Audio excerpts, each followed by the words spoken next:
তারেক জিয়ার ৩১ দফা দাবি আজকের এই দিনে আমরা ঐক্যবদ্ধ হয়ে ওয়াদা করছি যে আমরা বাস্তবায়ন করবই করব।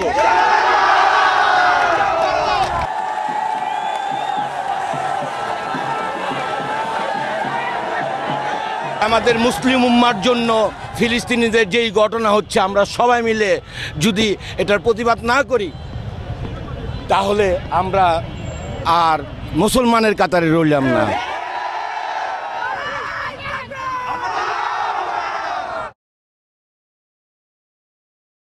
আমার নারায়ণগঞ্জবাসী, আমি যদি আমার নারায়ণগঞ্জবাসী আমার শরীরের চামড়াদা জোতা বানাই দেয়, আমি নারায়ণগঞ্জবাসী ঋণ কখনো শোধ করতে পারবো না।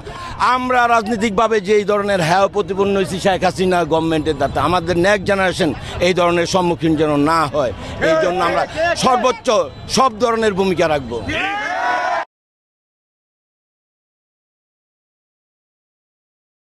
আমি যদি এখানে শুয়ে পড়তে পারতাম তারপরে আমি বলতে পারতাম, হ্যাঁ এই অনুভূতি আমি এখন গিয়ে আমার মার হাতে ভাত খাবো, এটাই আমার সবচেয়ে অনুভূতি।